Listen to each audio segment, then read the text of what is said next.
Hello, friends. Welcome to another part of this journey, another step, another hill. Yeah, if this was a plane ride, we are now at cruising altitude. So I'm down with flu and cough. I hope my voice is clear, but in case we don't get them so well, please blame the cough and flu. Surely not me. So we completed part 5. We've just completed part 5 where we were talking about man and his different body, soul, spirit, and how when he fell completely. It was not just bits of him, okay? It was not just that his body stopped working and that's his body started, because usually we sort of put it together as death, that by when Adam and Eve ate the fruit, death came into the world. But I hope we try to go deeper, as much as these things can allow, to go a bit deeper and see what exactly it means when we say we fail. Okay, the body started misbehaving, as we all very well know. But it is right now, I've been down 4 days, 5 days today with these things. So the body started falling sick, and the soul, of course, it got darkened. The mind, you start wanting things that make no sense. Like, why should we be craving drugs that destroy our bodies? Why should we be addicted to getting addictions that destroy us? Like, our mind seems sometimes to be against us, and this is what we are meaning when we say fallen. Okay, like everything stopped working as it was originally supposed to. And of course the spirit also. We find people all the time, you're looking, there is a drive in us to find something to give our worship, to give our adoration. So someone will make that money, someone will make that an idol.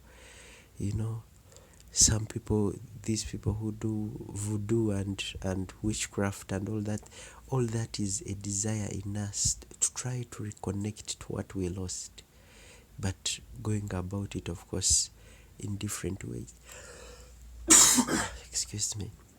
Going about it in different ways. So that was part 5. Yeah, and maybe we'll be like drawing back more and more from it, using more and more examples of that later on. Yeah, but now I want us to journey a bit in and understand this, the character of our fallenness. Like, how bad is it? Yeah, I think unless we understand how bad it really is, we will not understand why there was need for salvation. Okay, if the only thing that, if you are just having, for example, to use myself right now, if the only thing you're having is flu, it is not as scary as when you have cancer. So the person who is having cancer knows they need salvation more than a person who has flu. So I want us to understand the character of our fallenness. Then we will understand why we needed salvation. So we start with so this is what we would start with. We fail, yes, but who caused our fall? Because this is all tied together. Our falling was not out of the blue. Someone started it. Okay, someone initiated all of this. Yeah, and we are now going to journey and see, who is this person, who is this entity. I don't know want to call him a person, or even use him or it. So this entity, what is it that caused our fall? Of course, we saw in Genesis, the only thing they said was that it was a serpent. A serpent came and tempted Eve to eat the fruit. Yeah, but now let's look at a little bit more detail. There's not a lot of information, by the way, for most of these things, yeah? But every here and there you get passages that sort of clue you in into like, and that's really all this is ever going to be.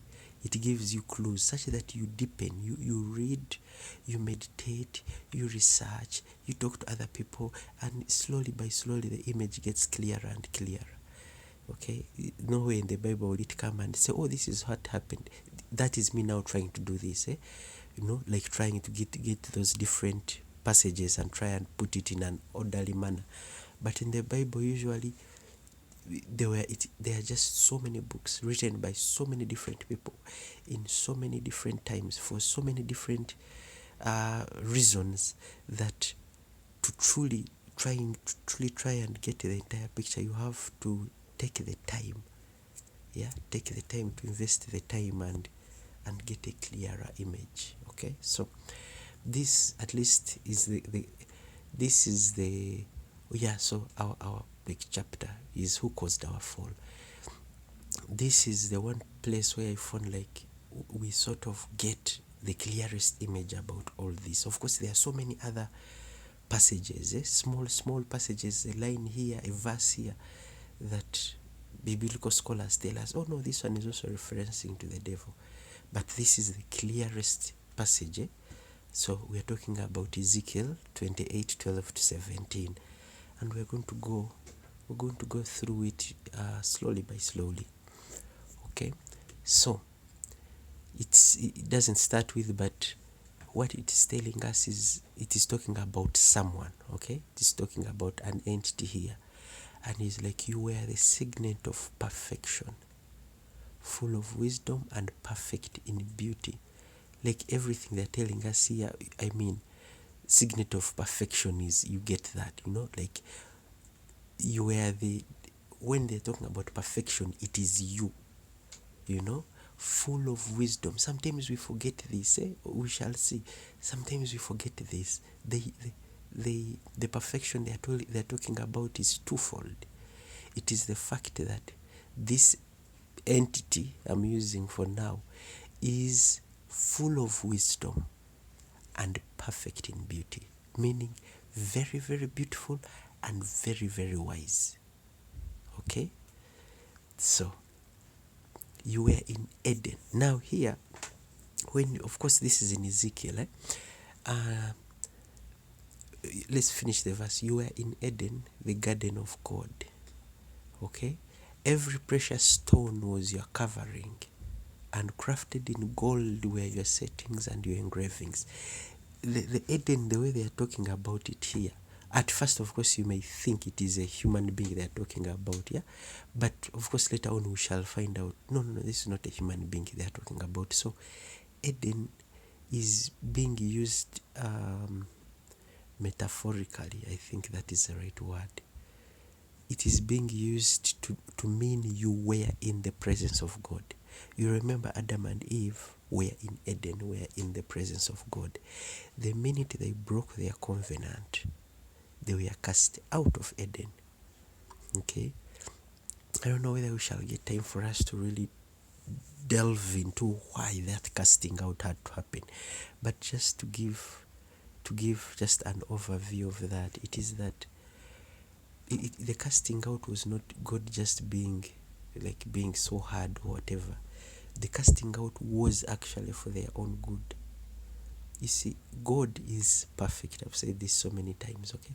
God is perfect, meaning everything that dwells in his presence must be. So Adam and Eve at that moment were in perfect communion with God. But the minute they sinned, the minute they broke covenant with God, they could no longer stay in his presence, because if they stayed, they would be destroyed. Okay? Think of darkness and light. Okay? You know how the fact that how a shadow cannot exist in light, that's how it is. The minute you enter a room and you put on a switch, all the darkness that was in the room disappears such that the light is there. Now for God it's the opposite. He's always light. He's always light. So The minute something has darkness inside it, it can no longer exist in that light. So that's why God casts them out. Okay? He casts them out of his presence. Yeah. So you were in Eden. So they're telling us this being was in Eden, the garden of God. Okay? I feel like Eden was like that middle ground between the spiritual realm and the physical realm, where like God dwelt with both his angels and his human beings, you know. Every precious stone was your covering. They are still underlining how breathtakingly beautiful this being was, or is actually. And crafted in gold were your settings and your engravings. Now this is the writer themselves, okay? The writer, because for human beings, gold is the standard. Like if someone is putting on gold earrings or a gold necklace, so it is a way of showing like, yes, this, like I'm posh, I have class and all that. So the writer here is trying, and it has been the same since time immemorial. I don't know what it is with human beings and gold, but that is why the writer writes it like that. He's trying to say this person, this entity, this being was crafted. Everything about them was as beautiful, as shiny. I don't know if gold is shiny, but as beautiful as shiny, as you know, as if he was dressed in gold. Okay. And here at last they tell us who he is. You were an anointed guardian cherub. Oh yeah. I didn't know that cherubim is the plural. You were an anointed guardian cherub. I placed you. You were on the holy mountain of God. In the midst of the stones of fire you walked. So we at long last, we now understand who they are talking about. So this is an angel, and not any angel, but a guardian cherub. You know, if we are to remember, just to go back a bit on the 9 orders of angels, the 9 choirs, as we saw them before, we had the seraphim, who are the highest, like the first choir, who are worshippers of God. And this makes sense. Worshipping, the minute a creation meets its creator, the only instinct that is expected of that is to worship. That's why the first choir is of seraphims, are worshippers. Probably from the minute God started creating the angels, the very first angels just immediately started worshipping God, because you are dwelling in the presence of something that is incomprehensible. You cannot help but worship. Yeah. So that's why it's that. But now the second one, you see now the cherubims, the guardians of the holiness of God. I gave so many examples before. I remember using Swifties, like these are the Swifties of God, and so many other examples of people who they love someone so much. Actually, that is the reason. Yeah, they love someone so much that they would go to war to protect that person's dignity. You get it?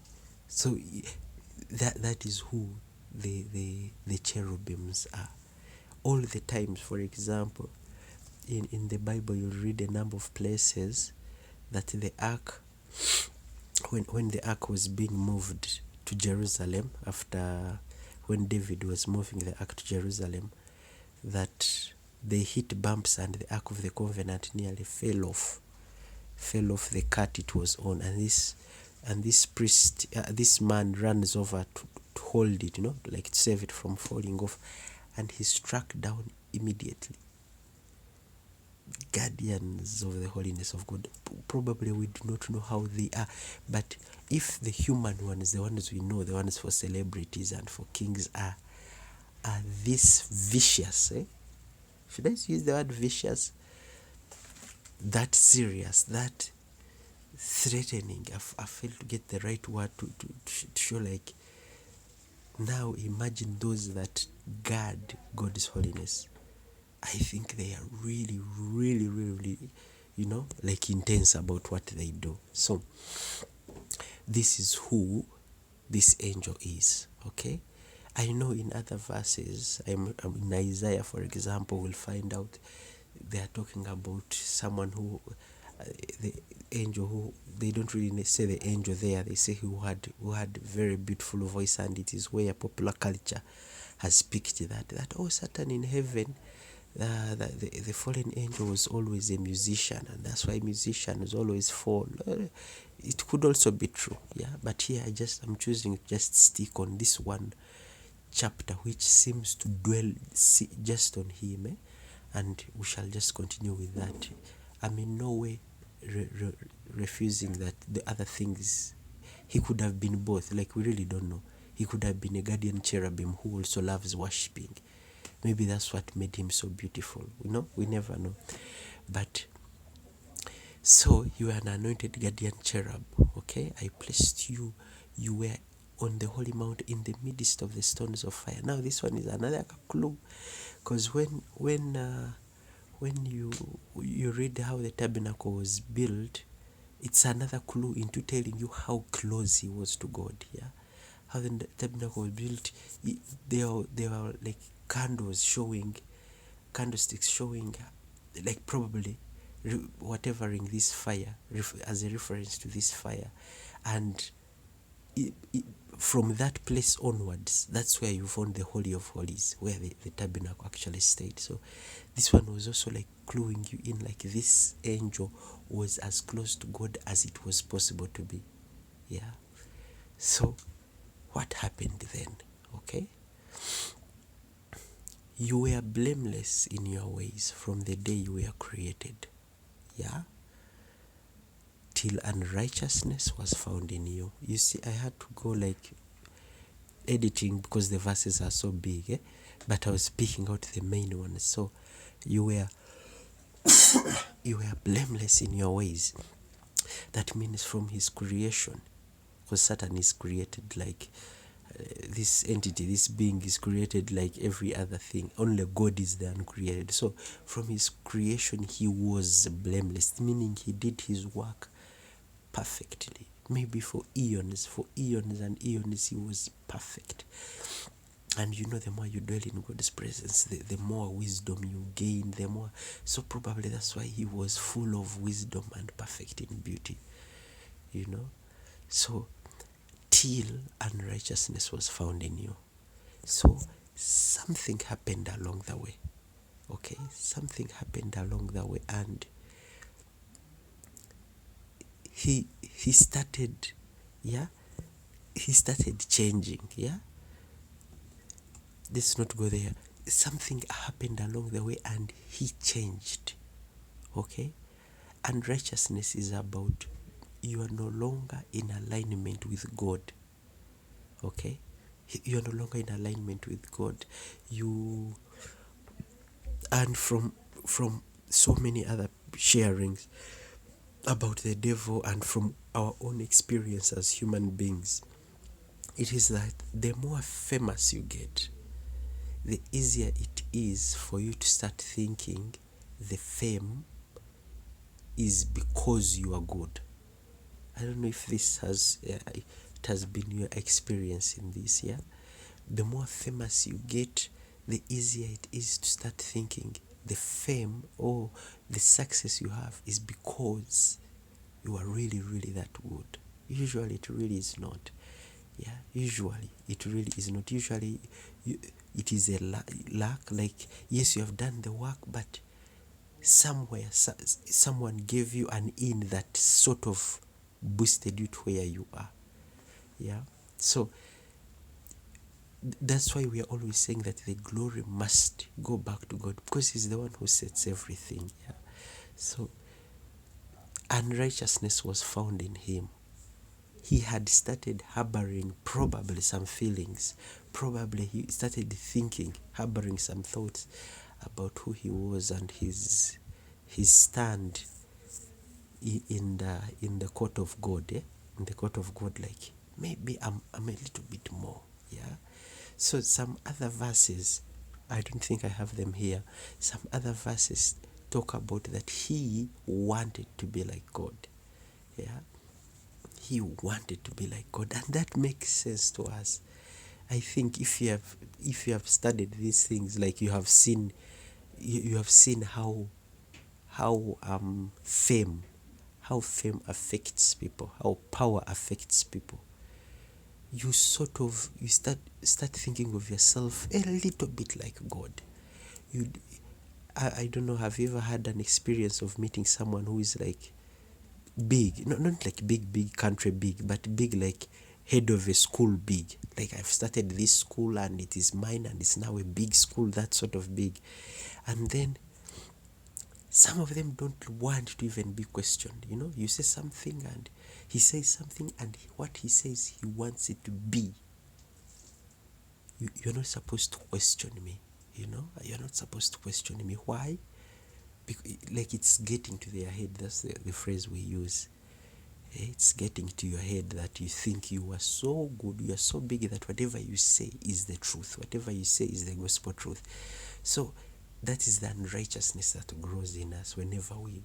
So somehow, this angel, he slipped, and this is what happened. And probably he harbored it for some time, and it grew. And of course, what happened, like everything else God does, and I destroyed you, O guardian cherub, from the midst of the stones of fire. Yeah. Oh, they even tell us what happened. I destroyed you. They are talking about how they are, like, I made you less. I destroyed you. Very self-explanatory. Your heart was proud because of your beauty. Wow, this explains it so well. I was spending too much time there. Your heart was proud because of your beauty. You corrupted your wisdom for the sake of your splendor. I cast you to the ground. Yeah, verse 17 says it perfectly. So this is what happened. You get it? So this breathtakingly beautiful angel, full of wisdom and perfect in beauty, living near God, covered in gold, like glittering or shining, or whatever gold does. Anointed cherub, meaning with one of the high ones, because you remember the choirs, these are the high ones, cherubims and seraphims.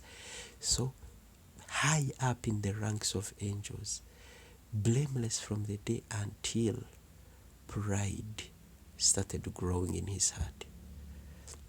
And what was the cause of the pride? Because of how beautiful he was. And this is such a common thing. I think we do we even need to spend so much time? Like, you think about it, it is so easy.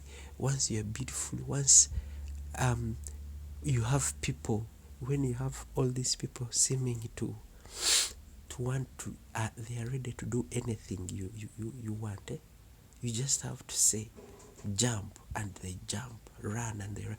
Like, that sort of thing, it makes your heart grow, your head grow. So because of your beauty, you corrupted your wisdom. This, we are going to find, this is very, very important. Remember this line: you corrupted your wisdom for the sake of your splendor. So there is wisdom that is appropriate for an angel of this caliber. Let me use another example. This would make sense, I think. When you're a doctor, you go through school 5 years, 7 years, depending. Some you go back 10 years, okay? You go through school and you are taught everything there is you need to know to treat patients, okay? So, an ideal doctor, would you enter medical school 5, 6, 7 years after you come out of that school, your head is full of knowledge and wisdom about how to heal your patients. And you go out into the world, they bring patient, you have studied it, you heal them. Another patient, you heal. Another patient, you heal. You are doing a wonderful work. Ideally, you are doing exactly as you were taught, the wisdom you are using. Now, if along the way you become money-minded, if along the way you become money-minded, what will happen? A patient will come. your wisdom, the one taught you in school, is telling you, oh, this person has cough and flu, and their cough is really not bacterial, so they really do not need any medication. Since the virus is also, you can't treat the virus which is causing the flu. So what they really need is fruits and rest. This is what your wisdom in school tells you, because you are not supposed to medicate unless it is necessary. So you look at this patient, but now because you have become money-minded, you will write down medication and tell this patient who believes in you to do what? To go and buy that medication. So you put there a number of antibiotics, you put there a number of multivitamins, you put there, or you can make that list as long as you want. You have corrupted your wisdom for the sake of your money, for the sake of money, yeah? So there is a way it is supposed to be, and you know how it's supposed to be, but because you want to fulfill a selfish aid for yourself, you corrupt the wisdom that you have. I hope that I think that one even applies to engineers. Like you decide to doctor the way you maybe the cement you use, or the metal bars that you put, like you change, you corrupt your own wisdom, hard earned, that you have learned for the sake of a selfish end. And I'm sure you all know this happens so many times, right? This happens so many. So this is what happened to him. He corrupted his wisdom. He knew exactly what it meant to be in the presence of God. He knew everything. However, to achieve his end, he corrupted his wisdom for the sake of his splendor, in order for him to be, just like the other doctor, in order for them to be rich, they did that. In order for this one to continue having that, he corrupted his wisdom. And I cast you to the ground. So this one here, like, sort of summarizes, of course, this is probably, should I say, millennia of years before all this happened. Maybe it happened in stages, we don't really know. But in this one passage, in this one chapter, they tell us from beginning to end just how this guy was formed. Yeah, what happened to him. And Jesus later on tells us in Luke, yeah, and he's like, he said to them, this is when the disciples had come back from their, when they went out 2 by 2, when they came back celebrating about how much work they had done. We shall look at that, why that was so important. How much work they had done. He said to them, I saw Satan fall like lightning from heaven. Like Jesus is now sort of, telling them, like, yeah, that how he was cast. I saw it happen, fall like lightning from heaven. Now, this is where now the name comes from, Satan, yeah? The name comes from, that's where the name Satan comes from, and it means accuser, adversary, opposer. This is who he became, okay? This is who he became. Think of the times when maybe you start a company and the company is growing, and then someone comes, joins your company to work, and slowly by slowly they want to take over from you. So when you expel them, when you fire them or something, they go out and they start doing everything in their power to make sure your company falls. That sort of thing, like that sort of summarizes what all this has been about here. That jealous, that thing of I deserve this, that entitlement, I deserve this, So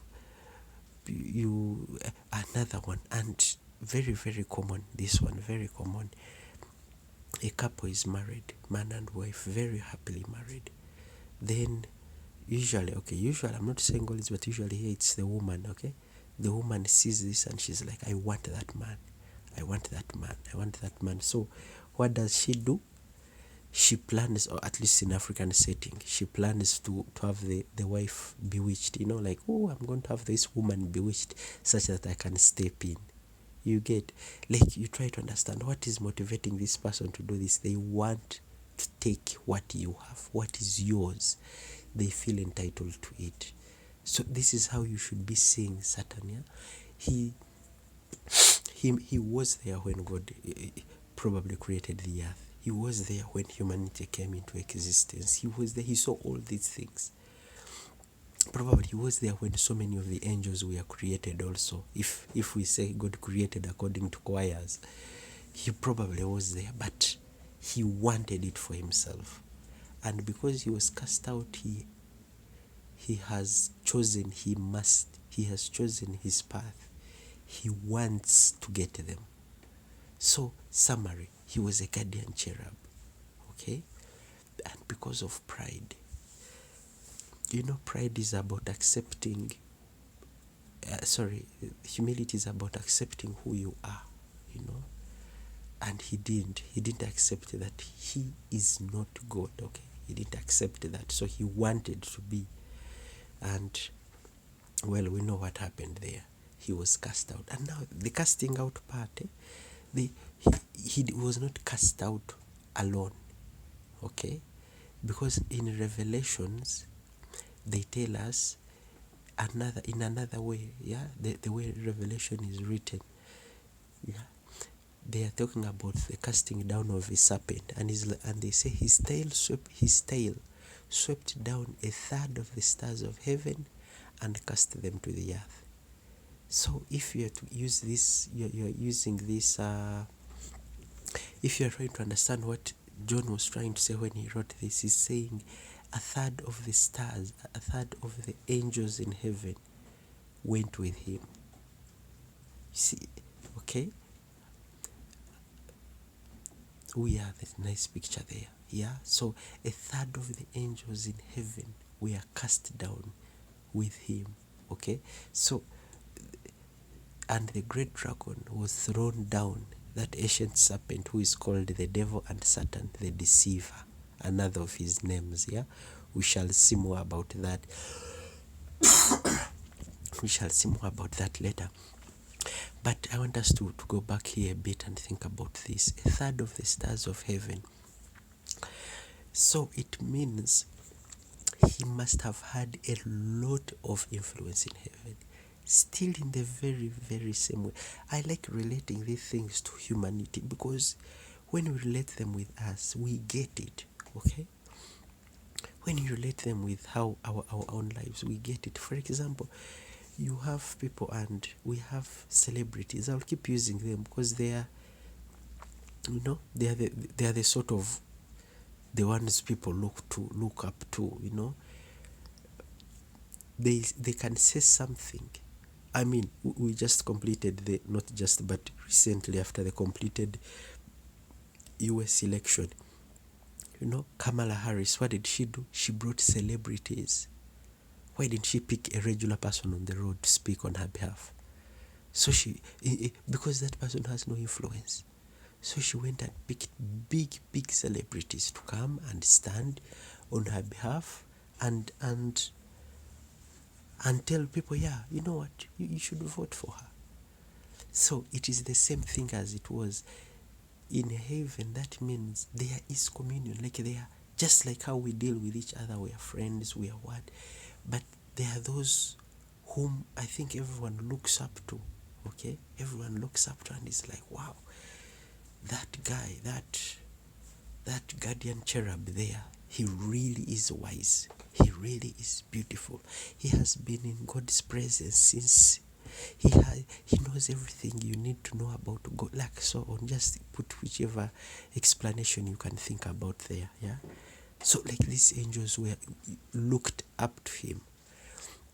And you remember that line about him corrupting his wisdom. Probably with time he corrupted them, maybe telling them about how things ought to be, like, hey, I too can take some of this glory. Probably he will not use that line.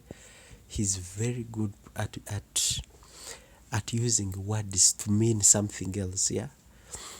So probably he used all sorts of nice, beautiful lines that slowly by slowly corrupted them. And instead of them following what God is saying, they started following what this angel was saying.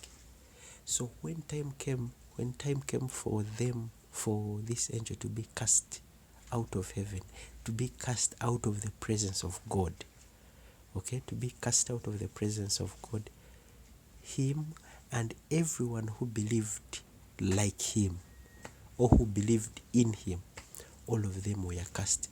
And we are told a third. Now, if there are like 1,000,000 angels in heaven, a third is a lot. But I remember at one point I made a comment like, according to the 9 choirs, we have the ninth choir is the choir of guardian angels. And if every human being on earth has one, that's already 8 billion. So how many other, the remaining 8, how many billions are there? Or trillions? There are probably trillions of them. So just imagine that he left with about, I don't know, millions upon millions of angels. Or from different levels. Remember that also. From different levels. Now, I hope you can now connect the other passage from Daniel, the one we looked at before, where Daniel said he's standing by the river, and then an angel comes, Gabriel comes and tells him, I was coming to give you a message. However, the prince of this kingdom, of this empire, has blocked me. The prince of this empire had blocked me until Michael, one of our princes, came and stopped him. Then I had to come. But after I finish, I'm going back. I remember telling you to go and read that. That was, I think it's Daniel 10. You can now start seeing the connections, yeah? Like when this guy came, he didn't come alone. He came with angels from different choirs, probably, with different levels of power and authority and strength. And when they were cast out, I should not say when they came, when they were cast out, okay? So this is so far the where we are, yeah? We're having a rebellious angel whom we have called Satan, because he's an adversary and an opposer. We shall see why they call him the accuser, and he's called the deceiver, okay? So to bring back this, because this is like the core of the matter here now, yeah? we have this is the ecosystem we have been talking about. I keep coming back to it to show you how things broke, okay? So this is the ecosystem of how things were. So the guy belonged here, okay? So when he falls, do some come from here? I hope not, but who knows? But he falls from here, and maybe so many others fall from all these wires, okay? Then he is cast out of the presence of God. Now, sometimes people think that meant he was cast to the earth, okay? But that is not right, because if you remember, the earth, for someone to live on earth, they must have a body. You remember how Adam was created? God first molded a body, then gave him his spirit. So, like, you must have a body, a spirit, and then the soul. That is who a man is, yeah? The soul, because now the soul is what is going to grow on earth. You cannot live on earth. I don't think any being on earth is meant to be omniscient, yeah? You are supposed to grow on earth. Your soul is supposed to keep learning. You learn how to grow, to walk, to run, to laugh, to cook, to eat, to play. We are always learning. That is how our souls were made. So from the very beginning, a man is supposed to be body, soul, and spirit. All these three must be there for someone to exist in the physical realm. Yeah, for someone to exist here. Because that is how God made man. Now, Satan, when he was cast out of the presence of God, he could not have been cast on earth because he doesn't have a body. That's why you remember when the Bible is talking about him in Eden, they are talking about him that he came as a serpent. Like they're sort of trying to say, hey, he had he had to enter a serpent in order to talk to Eve. He had to have a body, okay? So he was when he was cast, he was not cast to earth. Instead, he was cast out of the presence of God. So if this is the presence of God, think of this brown part, yeah? Is this brown or maroon? I'm honestly not sure. Think of this outside part, okay? Think of that as outside the presence of God. However, it is still in the spiritual realm, because his spirit, a spirit can only live in the spiritual realm. So they are cast out of the presence of God into some realm outside of God's presence, yes, but still in the spiritual realm. Okay? So we remember man does what? Of course, now maybe to go back. So it is from here that he sleeps in, yeah? I should have put him somewhere here. It is from here that he sleeps in, and he comes to Adam, and he tells him, hey, Adam and Eve, and tells him, hey, you know what? You should do this, because if you do it, you will become like God. Do you notice that he tempts them with the very same thing, he himself, the very same thing that caused his fall, So you become like God, and well, Adam and Eve accept. He knew, of course, he knew that by them accepting, that is going to happen. God comes in and is like, okay, you have just broken covenant. You have just broken covenant. You have broken communion with me. I told you not to do it, and you listened to this other person. So now I can no longer be with you. So they are cast out of Eden. They are cast out of God's presence. They are cast out of God's presence, but they are still in the physical realm. I think the connection here. Adam and Eve were in the garden. When they broke covenant with God, they are cast out of the garden, but they are still in the physical realm. So it is the very same way when Satan was here in the spiritual realm with God, when he decided to want to become like God, when he allowed pride to grow in him and all these things, and he was cast out of God's presence, but remained in the spiritual realm. Anyways, so man has been disconnected from the unity with God, okay, the communion with God. It was God who was giving him everything. I've shared this so many times already, but now the point I remember when we said the creation of man, I left a question hanging. I was like, under who now? Under who did the kingdom of man fall? And I think by now you get it, right?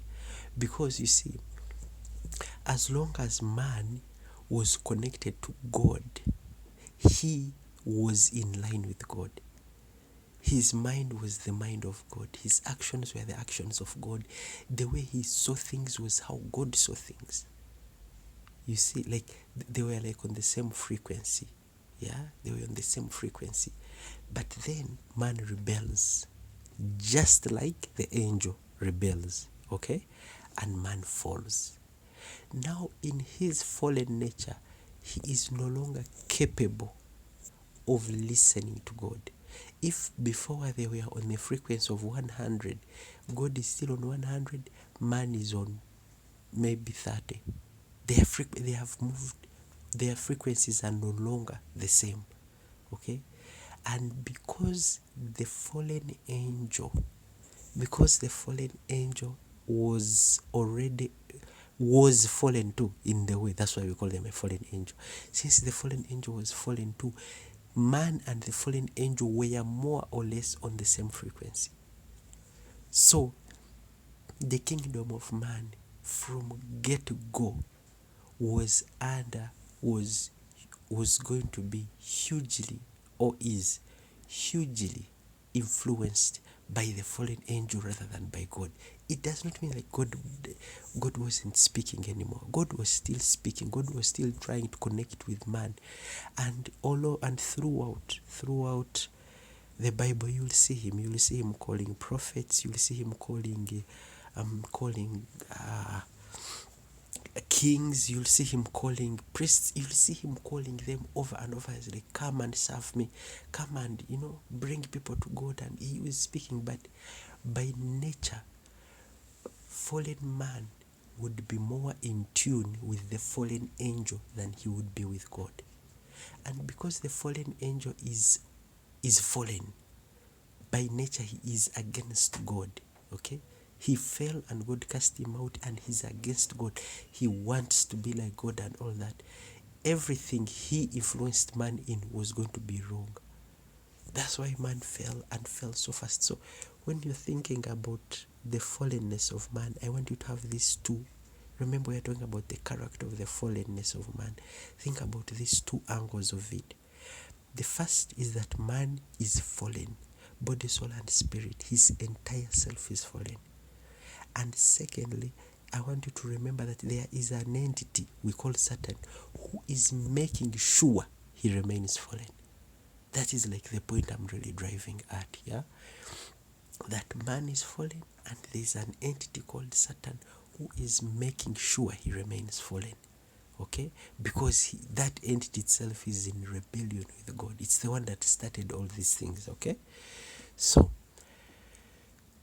we have Satan and our accuser, and the enmity. Okay? The enmity that he has. He has it with God, and consequently, of course, he has it with us now.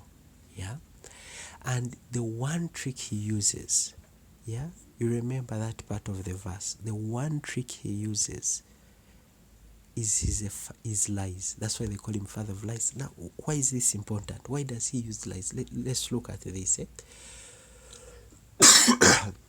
He's outside here, right? He is not in the physical realm. There is the only way God had the capacity to come here and go back until that happened. But the only way he can influence us is through words. Okay?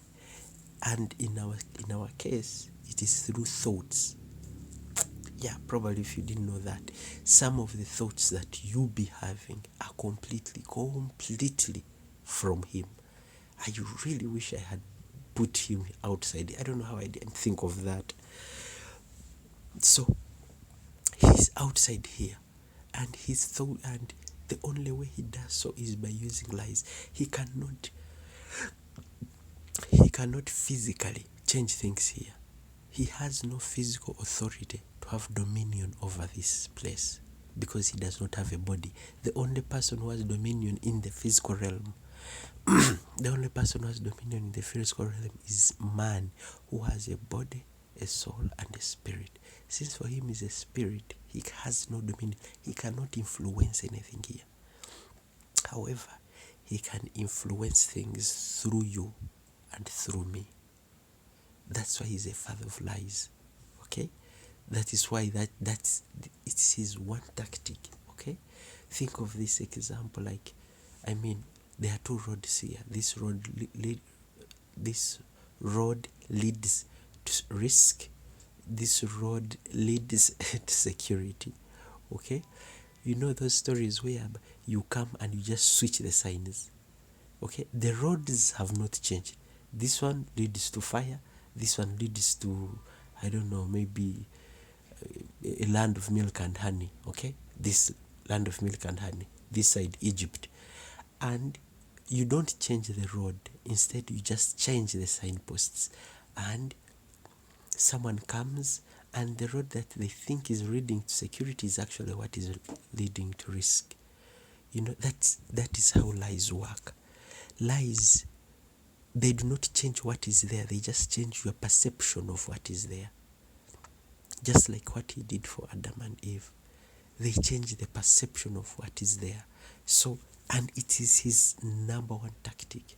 It is number one because it is so efficient, and he has mastered this. I'm saying all this such that we know, we prepare ourselves. Like, sometimes when you are thinking something, or you are planning to do something, or you take a step back and you are like, is this right? Like, learn to question yourself.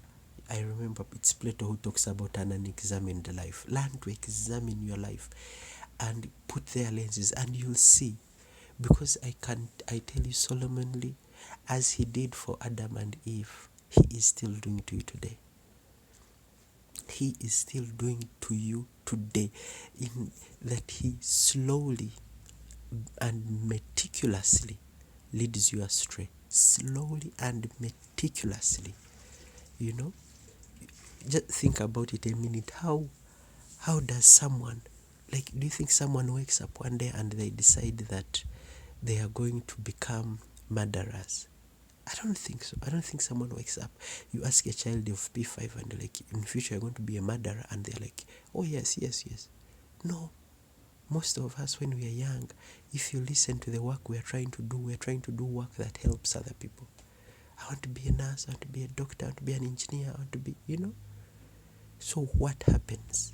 Slowly and meticulously, he feeds you a one lie after another, until when you look back to where you came from, you cannot believe it. Yeah. If it's about stealing, it will start with pickpocket. Pass by, pick someone's phone. In a crowd, pick someone's phone. The next step will be, I don't know, snatch a bag. A little bit more violent. And the next step will be break into a house. And one day, you will have someone will walk by and you beat them to death in order to take what they have. That one should clue you in that you are actually working for the Satan, because this is Satan who is your enemy. Do you see how, should I say, obnoxiously clever he is? He has no reason to come and fight us. No, all he has to do is make you fight your brother or fight your sister. So there's this person, very wealthy, okay? And he keeps making the greed in him grow, makes the greed in him grow. You have, and he comes and whispers to you, it's not enough. It's not enough. You have billions. You're supposed to have trillions. So this person organizes and, I don't know, goes to a small village somewhere where a pipeline is not supposed to pass through. The people there have refused, and he exterminates the entire village such that his oil pipeline can go through. You think Satan needs to come to walk in and do anything? No, he just has to use you to do it. And if you want to understand how the kingdom of, like, which kingdom you are under at the moment, just see its value for life. Yeah, just see its value for life, and it will tell you. Because as long as Satan is at the helm of the kingdom of man, man will always do things that he wants. And since Satan is so against us, he has no problem with that. He will simply use us to kill. So we destroy each other. We some of the things that we do, I don't know if we even, like, I know, like, so many people have made movies about that aliens come and they see us and, like, these people don't deserve to live. Because how can we destroy each other that thoroughly? So, to continue, there are 4 major ways he does this, okay? 4 major ways. And the first one is to act as an angel of light. I have put verses there. And no wonder, for Satan himself masquerades as an angel of light. That is one tactic. He comes in and he's like, he looks like an angel. The reasoning here is that sometimes you'll get ideas that seem good, okay? That seem good, but you have to test them. They seem good at the front, but at the back, just like I told you, just like he went to Eve. When he went to Eve, the idea that he sold Eve was poison, but he wrapped it in a sweet. So that's what he acts as an angel of light. Sometimes that is, you'll think you're taking in good, but you are being poisoned. Yeah. The next tactic appeals to our ego, our pride. The pride of your heart has deceived you. You who say in your heart, who will bring me down to the ground? This is from Obadiah. That's a book I rarely read. Yeah, so the pride. I think I put this quote from Sun Tzu that says, "The supreme art of war is to subdue the enemy without fighting." Can you imagine? Yeah? I like this guy because when some of the quotes, when I've not read the full book, so but I have picked some of the things. Some of the quotes, they really speak to us. Yeah. Now imagine, he does not need to come and do anything. Like I mean, Satan, he does not need to come and do anything to you, as long as he appeals to your pride. Because the minute you're proud, you will self-destruct. You know, as the saying goes, pride comes before a fall. Do you see how clever he is? He corrupted his wisdom. Don't forget that phrase. You know, now movies today and all these things, they go and paint him as very dense. They just make him look like a goat, like he's walking around, and like, you feel no fear for him. But this is an angel who has dwelt in the presence of God. He's full of wisdom. I'm telling you, he knows everything there is to know about leading man astray. Okay? So, the supreme art of war is to subdue the enemy without fighting. He just appeals to your pride, to your ego. Of course you are good. Of course you are beautiful. Of course you are the most appropriate person for this. No one else comes near you. And then there you are. No one can guide you, no one can advise you, and you go on to destroy everything in your path. And as long as you're destroying things, you're destroying life, you are fulfilling his agenda, which is to destroy you and humanity. So he appeals to our ego, and it works perfectly. How many families have broken up because of ego? You know, how many families, how many children have come up, have been born in, have been brought up in divorced families, and all this because one of the parents, or both of them, could not let their pride go. You know, the devil was there whispering in one ear. How could he do that to you? He's whispering in the man's ear, she's a woman, she must respect me. And the family gets destroyed, and you separate, and you traumatize those children. And those children grow up to also traumatize the next generation.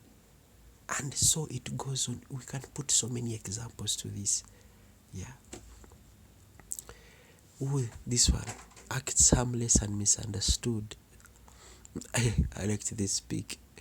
You know, how many times have you heard, I remember listening recently to some woman on TikTok, very ignorant, I'm sorry to say, that sometimes humanity, we relate more with the devil. We relate more with the devil than with God, because God is all up there judging, but the devil is like rebellion. There, right here. Yeah, he acts weak, harmless, and misunderstood. Most of the popular culture, nothing ever reflects him as for the true hatred he has for you and for me. Nothing really does. It always paints a beautiful picture on it. Oh, he's a misunderstood angel. God is the most understanding, I don't want to say human being. God is the most understanding God there is. To the point that Jesus says God lets the sun, rain, fall on the good and the bad, in hope that they will turn. You think by the time he casted out, casted out? By the time he threw out the devil, like how bad had it become? Yeah. But we can't paint a picture, and you should question that too. Why do we have that understanding of God? We are going to look at that next. Why do we have that understanding? Why do we have an understanding of God being judgmental? There, looking at every mistake we do. However, we have the devil simply as a misunderstood angel, a misunderstood fallen angel who dared to question God once, and he was cast out. Where does that idea come from? Who developed it? How come it's so widely understood? How come that someone feels it is easier to relate with the devil than it would be to relate with God, your Father and Creator? Question these things, They will give you a clue into how good He is, why He is the Father of lies, how many things you must look at like again and like, is this really how it's supposed to be? Because He has been at work on this for millennia. Okay, the minute a child is born, He starts working. Remember, it's not just Him. He has millions upon millions of angels, other angels who fell, who are working on His behest. We call them demons generally, yeah? And we are always making them look ugly with horns and what, but they are using the very same tactic as their king, or if he's their king or whatever. So yeah, small things. This is what Ephesians is saying. Do not give the devil a foothold. Small things. Just keep. How did Jesus say it? A small bit can spoil the whole basket. I've forgotten that verse fully. Like a small part can destroy. That's why something starts in acting like it starts very small. I was listening to people talk, to feminists talking, old ones, not these young new ones, like the old ones. And I remember one of them saying, if in the 70s, when I was demonstrating, I knew that this is what we are going to become, I would not have done it. And I tell you solemnly, that is the same for every single thing. Every single thing. It starts small, but along the way it gets so destroyed because His hand is in it. Okay? So the feminists in the 70s are they demonstrating for things that every man right now sees and understands. It's like, of course, yes. If they want to have a separate income, yes. If they want to start a business, yes. But the feminists of today, they are demonstrating we want to have a right to abort at any age we want.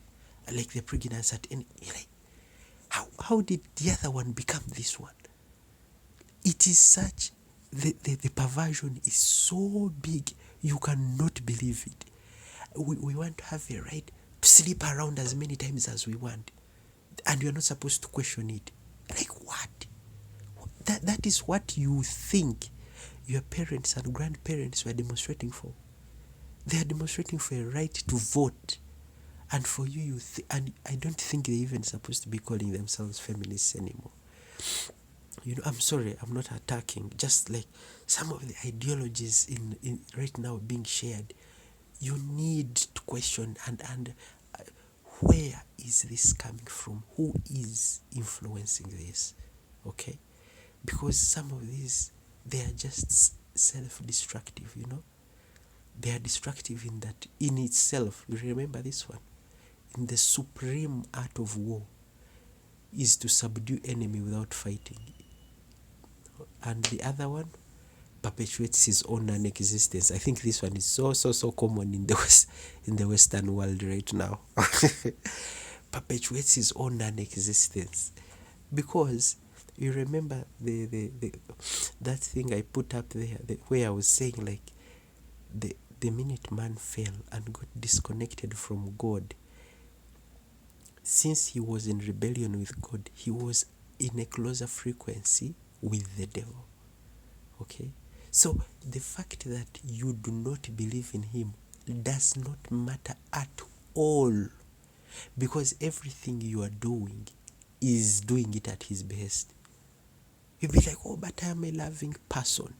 I'm a loving person. Yes, but you are everything, every deed we do, because we are all fallen, all of us, because we are all fallen.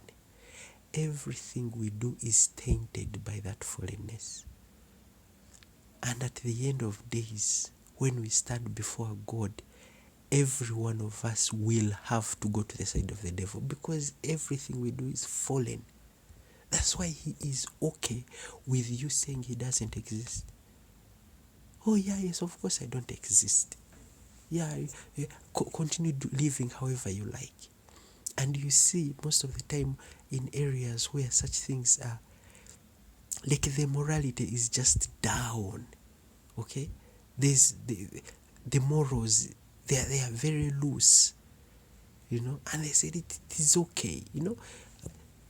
This is how Corinthians puts it: the God of this age has blinded the minds of unbelievers so that they cannot see the light of the gospel. Like, even if the truth is there, he makes sure you don't see it. See how they called him? See how Paul calls him? The God of this age. The one thing he wanted, he has actually achieved it. And he is going to make sure he maintains it. If you remember, the third and final temptation of Jesus was, worship me and I will give you all this. Jesus already knew that this guy actually is the king of this, is the God of this age, is the king of this, like the physical realm. As long as we were not connected to God, we automatically got connected to him. There's this story that a certain man, it was at the end of time, okay? And he was this philosopher, I guess. So God came to him and he's like, bro, the end of time has come. Come, let's go together. And this man is like, no. Me, I am neutral, okay? Like, I'm on the fence. Imagine a fence. On one side there is God, on the other side there is the devil, then there is that fence, yeah? So the guy was like, no, me, I'm neutral, The God called him 1, 2, 3, 4 times. The guy refused. And God was like, all right. So off he goes. Then the devil comes. And he's like, all right, let's go. And the boy was like, no, I'm neutral, I'm on the fence. And the devil answers, no, the fence also belongs to me. You get the meaning of that? We start falling, like, from zero. The things, that's why you do not teach a child to lie. You teach the child to tell the truth. We were, I don't know for you, but I was beaten as a child for stealing. No one taught me to steal. They have to teach you not to steal. Okay? Our nature easily goes to the wrong. The good has to be put into us. Okay? You have to be taught to be faithful. Cheating comes very easily. Cheating in exams, cheating, and when you read marriage also you cheat. Like, to be faithful to your word, you have to be taught. That is why that's why the devil said, the fence also belongs to me, because we start from that side. We start already fallen. So you or my not believing in him actually means nothing, because he knows that doesn't change anything. Once you die, you are his. Yeah. So that is how they say the God of this age has blinded the minds of unbelievers so that they cannot see the light of the gospel. What is the end goal? What does he hope?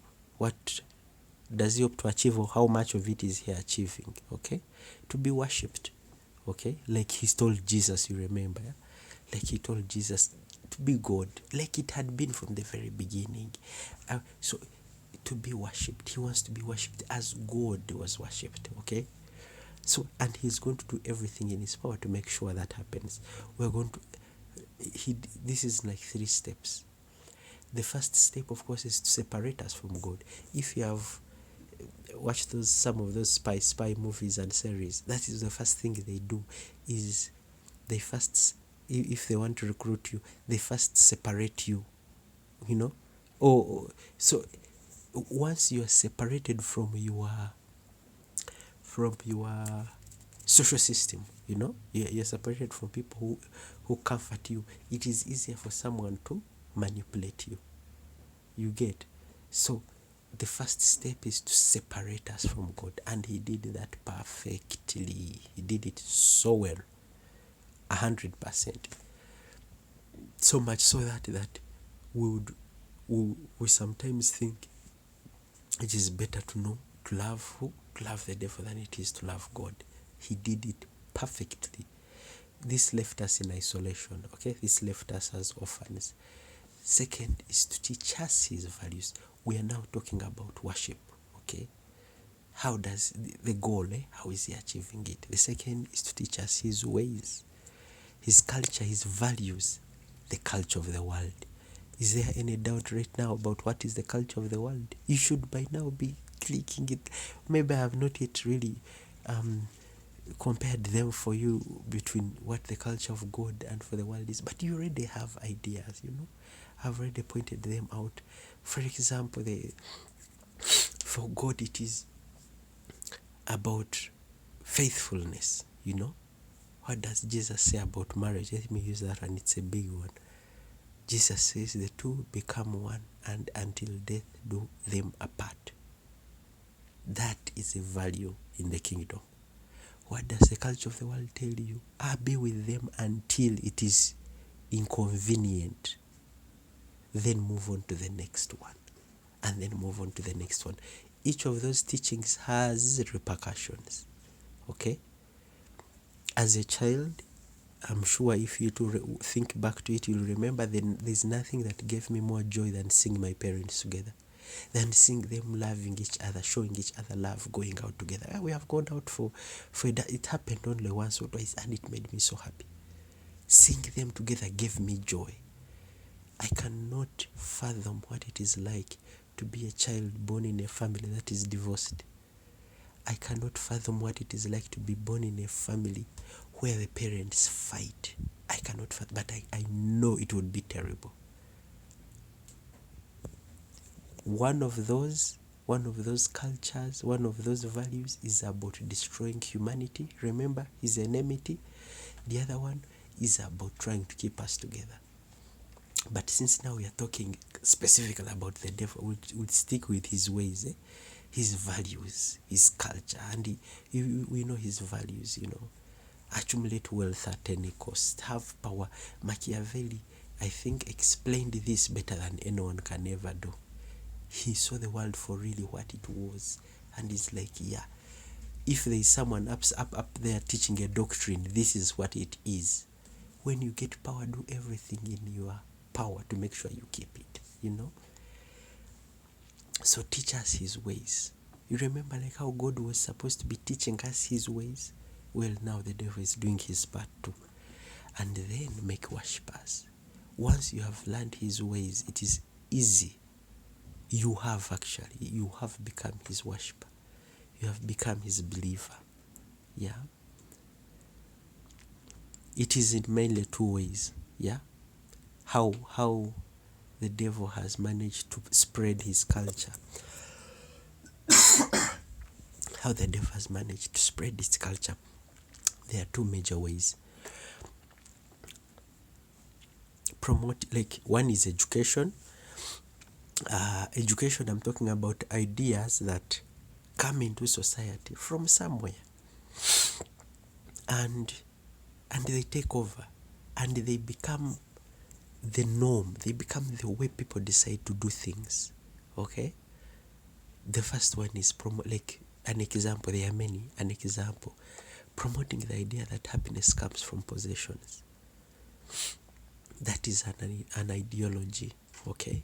So, we generally, some people call these ones demonic teachings. Why do they call them demonic teachings? Is that the teaching itself is meant to keep you locked. It is meant to continue making you a citizen of the kingdom of the devil, or the kingdom of Satan, or the kingdom of darkness, whatever you like to call it. Okay, so promoting the idea that happiness comes from possessions. This means that you will do it because we all want happiness. So this means you will do everything in your power to make sure that you accumulate as much wealth as possible. This one, we know it so well. No one looks at a capitalistic society and thinks, well, humanity is doing so well. No. You just see and there are people here who are being oppressed, they are drained out of everything they have for the sake of some other rich people, to amass wealth that they will never use, So possessions come.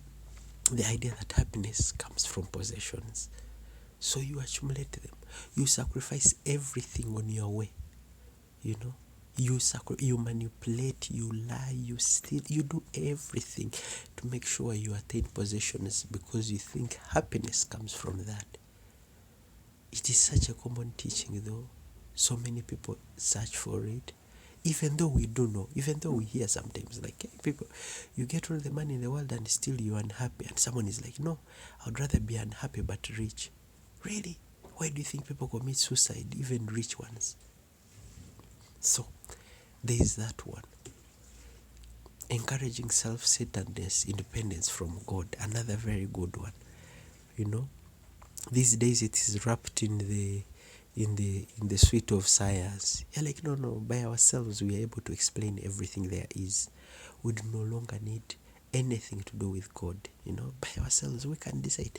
We can decide what morality is, how much of it is to be, and then you look at the society, and it is terrible because the morals will always change. They will change with what is going on, you know. But there is, you remember that idea that he encourages our ego, you know. He encourages our ego because he knows the more their pride grows, the more self-destruction it is, or the more to him you will belong, more or less, yeah. Encouraging people to make choices based on reason instead of faith and reason. Yes, sometimes they say I don't know if you have heard that line, I will only do things or believe in things that I can touch, you know. But some things you have to believe in them even though you have not touched. Love is one such example. You know, you have to have faith. You have to have faith that someone else loves you. Or else then you start manipulating them to make sure that you know they love you. You manipulate them. And that is not love, of course. You know, so encouraging this idea that reason is all. But we are two things. There are things where you have to step out in faith. By the way, it is weird because some of these people who have started these big companies, when you listen to them talk, they say some of this. They say some of this. They say you must persevere. Perseverance is an aspect of faith. Like I'm starting something, like Steve Jobs or whatever. I'm starting something, but I have to persevere. They are having faith in what they are doing. Yeah.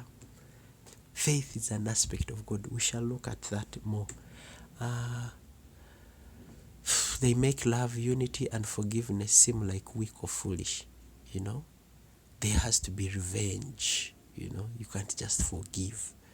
You know? Unity and love and all that. Promoting false or twisted theologies. We shall look at this more, but this is also so common. The fact that you are in a church does not at all mean that the devil is not there. That is a lie. Yeah. Because we are having so many twisted theologies right now. And the second one is culture. Yeah. The first root of how he changes, how he gives us his values is education. The second one is culture. And culture, as we see these days, normalizing sin through music, media, art, and trends. Yeah. You know, we make it is becoming more, it seems alright for a man to have multiple girls because, hey, you are seeing every celebrity, big celebrity, at least that's what they sort of show in their music videos. They show like it is okay for a woman to just dress like this. It is okay for a woman to, because once you normalize it here, they sort of vaccinate you against it. You stop, the fact that it is a sin stops registering in your head. You find yourself doing it easily, more and more easily. You find yourself, you have been vaccinated against it. Yeah. All this is him trying to teach us his values. Okay? So this is one very, very major way he does it. Because media, I'm sure today it has become so obvious. Yeah.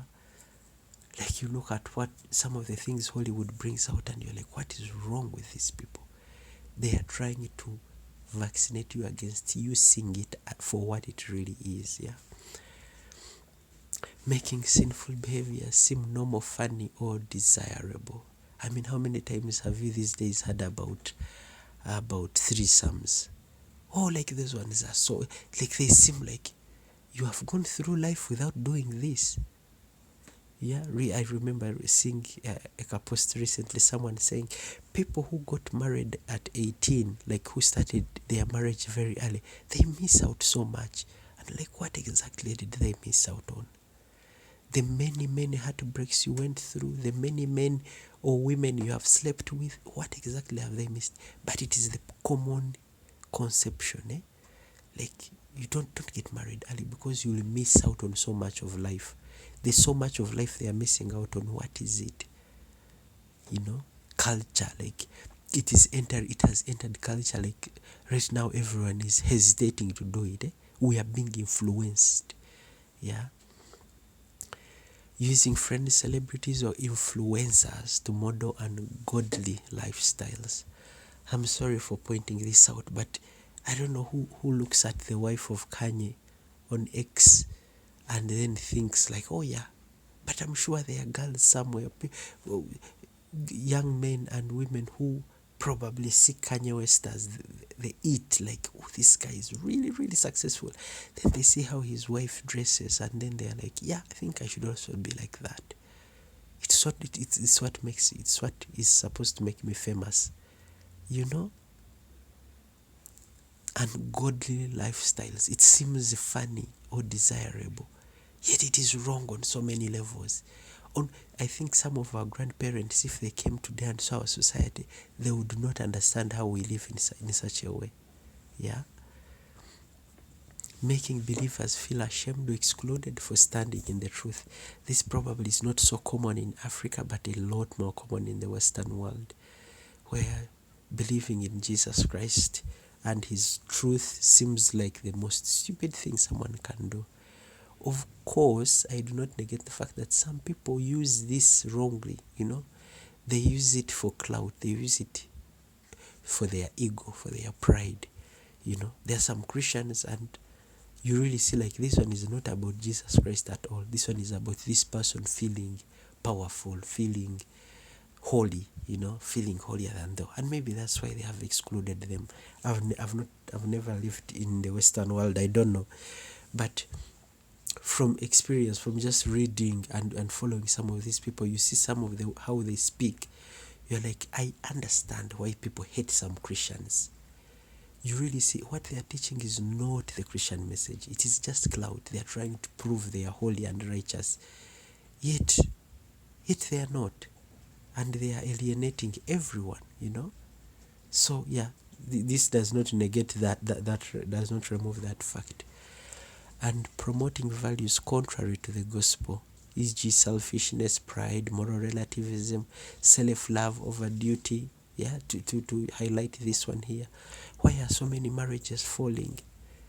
Yeah, when you boil it down, like when you hear different reasons that people are always posting, and the answer usually comes down to one thing, like, I was no longer happy there and I have to look out for my mental health and blah blah blah, so I ended it. Like the aspect of duty no longer.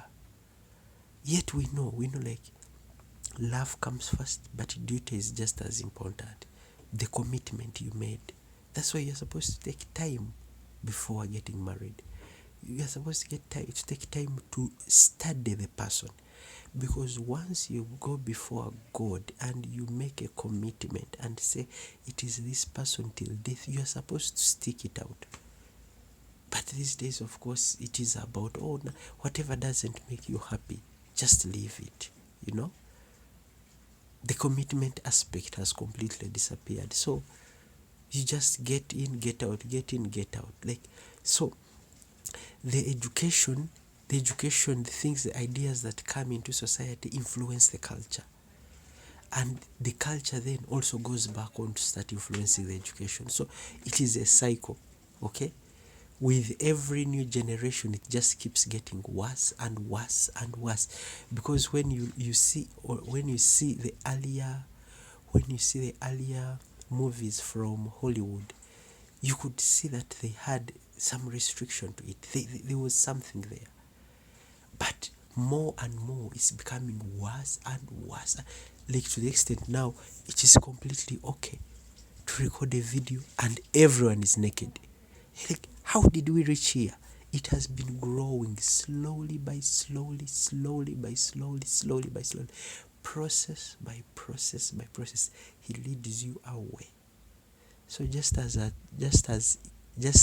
it happens for the society, like right now we are looking at societal level, yeah, it is the same way it happens on an individual level.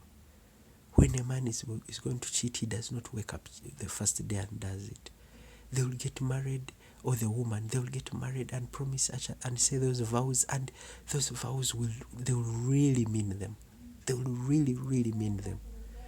But he steps in because he wants to destroy the family. Why does he destroy the family? Because by destroying the family, he will also destroy the children. Yeah. So he will step in and start with the man, slowly by slowly, implanting ideas, until he achieves what he wanted. Same with the woman. And now he also goes to the children. Like, look at this. The man, he starts implanting an idea of cheating. It's not going to be in one day. It can be months, yeah? Months over time. There's this woman at work. Oh, she has good legs. Oh, she has a good body. Oh, she smiles at me. Let me reach out to her. Let us exchange numbers. And then, and so on and so forth. Months down, he does cheat.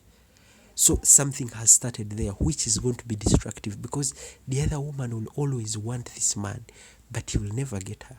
So he will be in that woman's ear, whispering how you are not enough. And then this man, he's telling him, oh, no, you are good enough. You can manage 2 women. And then he comes to the man's wife and is telling her how you are a bad wife. How else did your husband cheat on you? Maybe you're not a good cook. Maybe you're not good in bed. Maybe you're not. And because they are struggling, he goes to the children and then he's telling them, you are the cause of this. Have you heard that? Have you heard of children growing up thinking they are the cause of why their parents separated? For an adult, it makes absolutely no sense to you. Why would this child think that they are the cause of the parents' separation? Because someone has been in their ear. Just like God asked the very first time Adam said, we are hiding, we are naked. He said, who told you? Someone is always in the ear telling you things. So he's telling the child, you are the cause. Why didn't you pass in class? Oh, you are ugly. Oh, you are short. Oh, whatever reason. He will always say, but you are the cause of the parents fighting. He's telling the wife, you are a poor wife. Why else is your man cheating? You know? If you were enough, your man would stay with you. He's telling the husband, oh no, you are the it.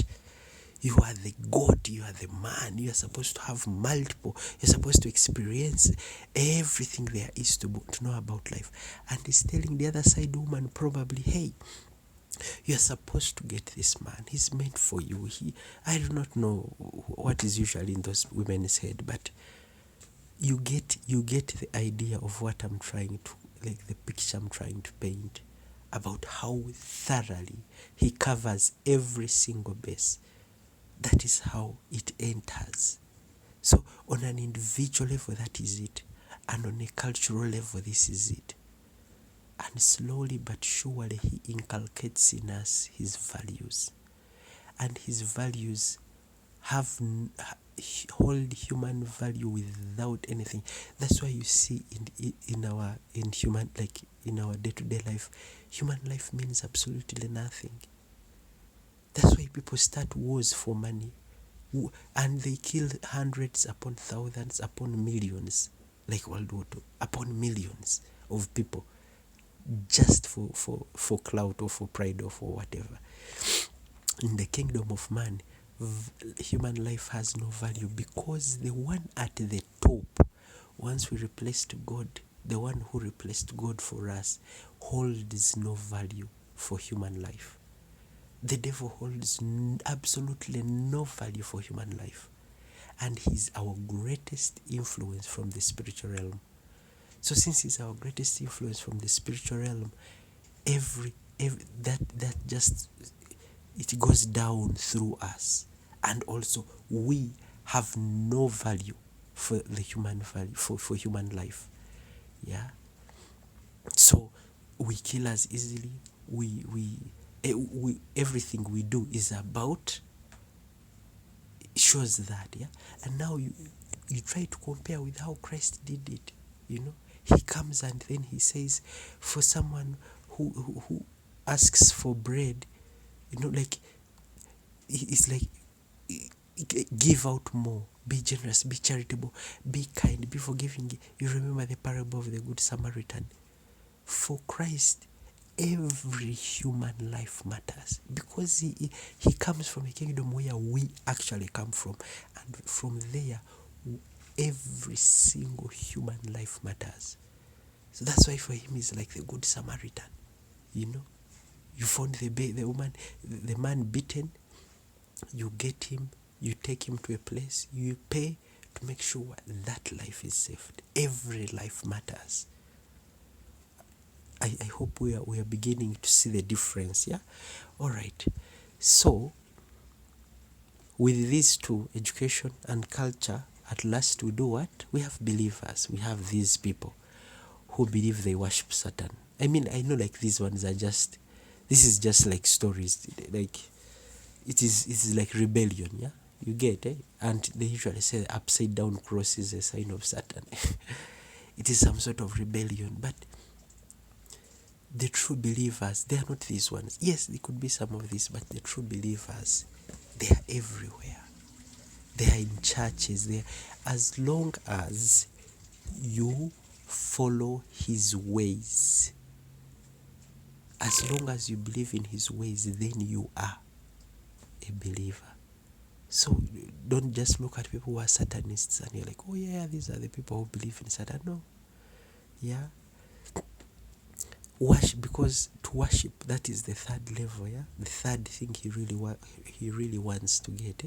To worship is not simply falling down in front of someone or God. You remember, like how Jesus says, it is not just an outward act of kneeling, singing, attending service. That is not worship. It's deeper. Jesus says worship is in spirit and in truth. You get spirit and in truth, because the worship is not physical. It's not a physical thing. It is a connection with the spiritual realm. So it is deeper than that. Yeah. True worship is to adopt the culture of whoever you are worshiping. Worship influences how we think, dress, speak, celebrate, and live. Romans tells us, do not conform to the pattern of this world, but be transformed by the renewing of your mind.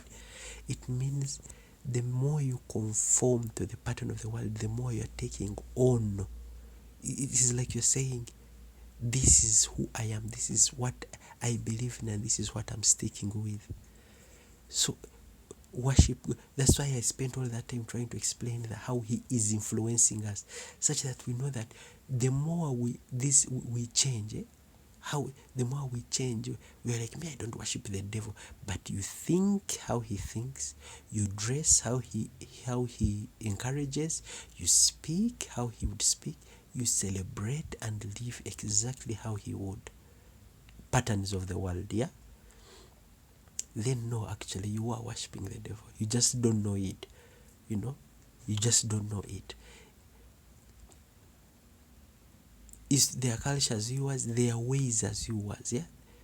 This made the call for discipleship. Jesus, if you love me, you'll keep my commandments. Just switch that. Yeah.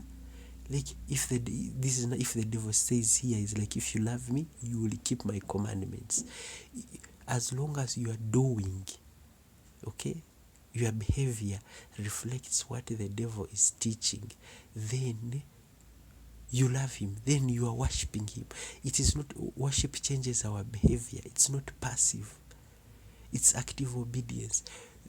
Everything about you mirrors the person from whom you believe you get your identity from.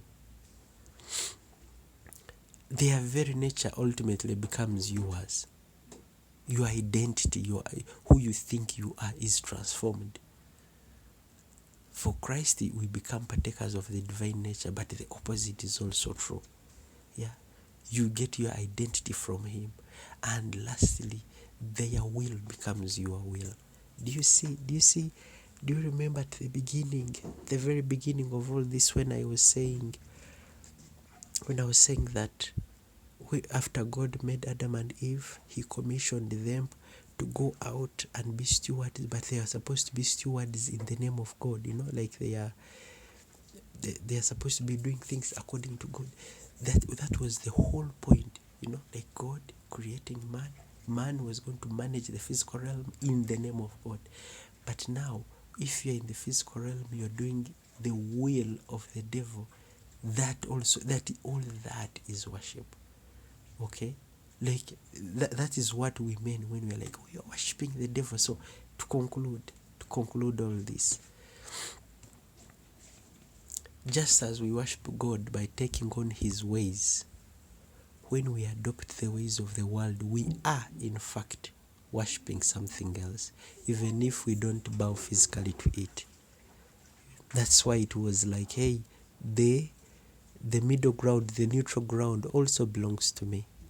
He does not need to convince you of His existence. God needs to convince you of His existence because you're completely disconnected from Him. But since you are in the same frequency as the devil, we both rebelled from God, then it does not need to convince us of His existence. We simply, by living how He wants us to live, the way He dictates, the way He has passed down that corrupted wisdom He has, the way He has passed down that corrupted wisdom throughout the ages, that is how, as long as we believe that and we live with that, we are worshipping Him. Okay? We belong to Him. Yeah, so that has been an explanation, at least in to try to show the overall picture. Like we are fallen, yeah. And this was like a small detour to first see who caused our fall, yeah. So it was see the character of our fallenness. Okay, that's what I said at the beginning. Like it is not just that you are fallen, that you, everything about you have a propensity to sin. Okay, it's not just that, but it's also that there is an entity whom we have called Satan, whom we have journeyed with so I think deeply enough. We have journeyed with, and we have this entity who is working tooth and nail to make sure you never reconnect with God.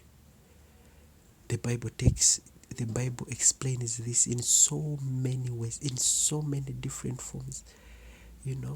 Israel today is with God, they are okay, then something comes in and they go astray. Like the Bible is trying to show, like there is always this struggle for your soul. Yeah. And when we are going to talk about salvation, when we are going to talk about we are going to look at it in both of these aspects. The aspect that we are completely fallen, but also that we have some entity that is working to make sure we remain fallen. Because as long as we are fallen, we belong to Him. As long as we are fallen, we will work for Him. As long as we are fallen, we will take life cheaply, to bring back the wars that we are seeing all over the world. Life seems so cheap because we are fulfilling His desires. We are having women everywhere, maybe especially in the Western world. We see so much of it. Abortion is everywhere. It is becoming a norm. Why? Because we are fulfilling His will. He has to make sure these big pharmaceutical companies selling out drugs that destroy people. Why? Because we are fulfilling His will. Food companies, it's like, why don't you make good food? They make food to make sure Why? Such that we destroy people. You do not, it's not written out like we are destroying lives. No. You just have to study it, and then you say like, wait a minute. All the things are about to make life for a human being as terrible as possible. Because our kingdom, the kingdom of man, at the helm of that kingdom, the one who is influencing us, is a fallen rebel angel called Satan, the opposer, the accuser, the deceiver, whose one goal is to make sure we remain fallen and never reunite with God, because he gets his cloud from having all of us worship him. And we have looked at all the different ways he has brought down these negative things he has taught us, these terrible things he has taught us to believe in. And we have gone on to believe in them and work for them and support them and fight for them.